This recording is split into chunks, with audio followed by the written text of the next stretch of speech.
El suelo es mucho más que el soporte físico sobre el cual están ubicadas las plantas.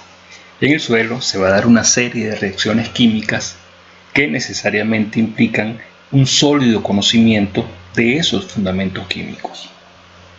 El suelo es la consecuencia de la deposición de materiales y de la descomposición del material parental. Finalmente, toda esa materia es, como ya hemos venido viendo durante todo el curso, una organización de elementos químicos. Los elementos químicos que son esenciales para la planta los clasificamos en macronutrientes y micronutrientes. Los macronutrientes, debido a que son cantidades más grandes que los micronutrientes, son el nitrógeno, el fósforo, el potasio, calcio, magnesio y azufre. Los micronutrientes van a ser el boro, el cobre, hierro, manganeso, molibdeno y zinc. Entre ellos van a estar interactuando y van a estar interactuando también con los elementos minerales y orgánicos que estén presentes en ese suelo. Si tuviéramos la posibilidad de ampliar en gran medida una parte de un suelo, veríamos algo como esto. Va a ser una serie de partículas de distinto tamaño, muchas de ellas con un alto grado de constitución de sílice y otros tantos por materia orgánica. Son fracciones que pudiéramos clasificar a grandes rasgos como partículas mayores a 2 micras, muchas de ellas, y partículas menores a 2 micras, muchas de ellas. Así vemos que, en muchas de ellas podemos estar hablando de una suspensión si ese espacio pudiese ser lleno por agua, o también pudiésemos estar hablando de una dispersión coloidal, dependiendo de qué partículas estemos haciendo referencia.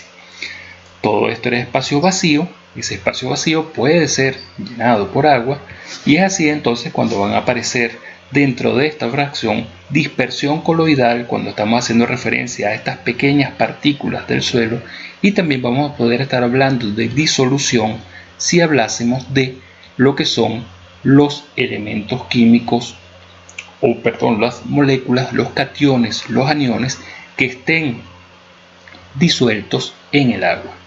Y es así entonces como vamos a tener partículas relativamente grandes de suelo, partículas relativamente pequeñas de suelo, estas partículas pequeñas formando una dispersión coloidal y una serie de cationes y aniones que están en agua en forma de disolución. Es lo que vamos a llamar la solución del suelo.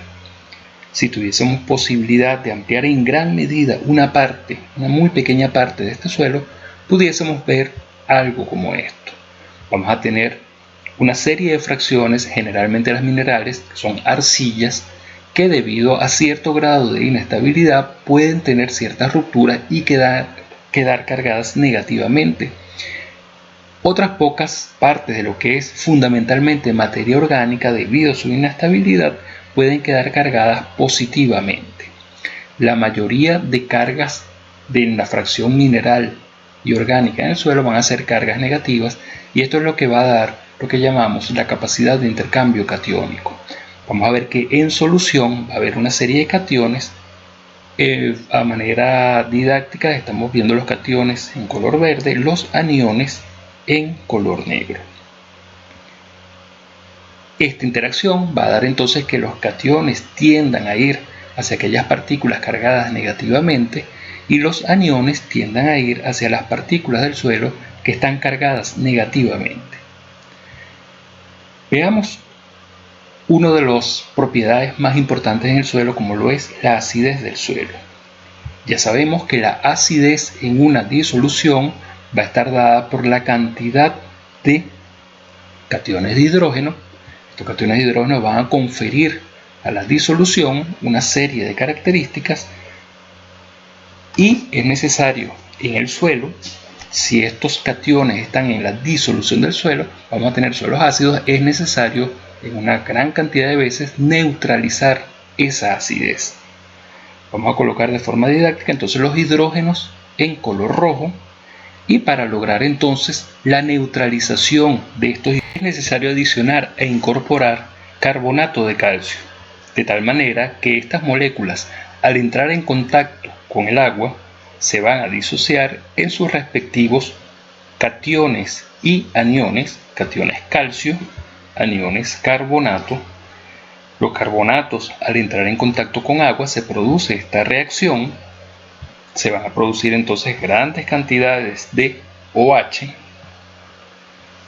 Y en este momento, los cationes calcio, que van a ser más afines por las cargas negativas que los iones hidrógeno, van a desplazar a los iones hidrógeno que están absorbidos a la micela coloidal. Al desplazarlos, quedan ellos en la disolución y por lo tanto los aniones OH, que están también en la disolución, van a tender a unirse a ellos. Por lo tanto, lo que van es a formar agua.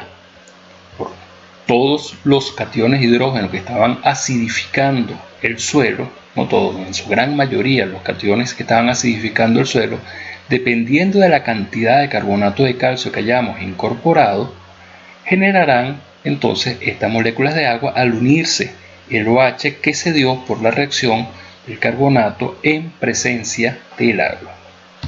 Esta es la forma entonces como se neutraliza un suelo, como un suelo se le disminuye su rango de acidez, tendiéndolo hacia la neutralidad, que es donde la mayoría de los nutrientes están en máxima disponibilidad para la absorción por parte de la planta. Es necesario que hagamos hincapié en la diferencia entre lo que es la absorción, absorción de los iones en las micelas coloidales. Simplemente es un fenómeno temporal en el cual, debido a la atracción que hay entre las cargas, van a estar ellos en la superficie de esas partículas. Es muy distinto que lo que llamamos la absorción, absorción, que es lo que hace la planta cuando incorpora estos elementos químicos en su propia constitución. Son dos fenómenos totalmente distintos.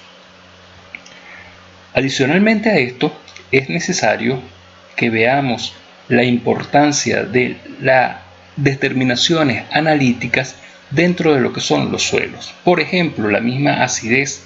Para determinar qué acidez tiene un suelo y conocer qué cantidad de carbonato de calcio se debe incorporar, se debe hacer un muestreo de suelo, se debe tomar una muestra de ese suelo, llevarla al laboratorio de tal manera que analíticamente se pueda conocer cuál es su potencial de hidrógeno, cuál es su pH, de tal manera de poder hacer los cálculos respectivos a través de la química elemental de qué cantidad de carbonato de calcio es lo ideal para incorporar y permitir entonces la neutralización en lo que es la disolución del suelo. Adicionalmente a esto, a través de determinaciones químicas analíticas, podemos conocer el contenido de nutrientes que hay en ese suelo. Cuánto nitrógeno, fósforo, potasio, calcio, magnesio, azufre, boro, cobre, hierro, manganeso, molibdeno, níquel y zinc existe en el suelo, y se va entonces a un basamento bastante elemental que es de oferta y de demanda. Se conocen cuáles son las necesidades de elementos químicos de esta planta, se conoce cuánto es la oferta que está dando el suelo. Por lo tanto, si la oferta del suelo es menor que las necesidades de la planta, es necesario incorporar fertilizantes, es necesario incorporar algún abono que permita suplir las necesidades de elementos químicos por parte de esta planta y lograr su óptimo desarrollo.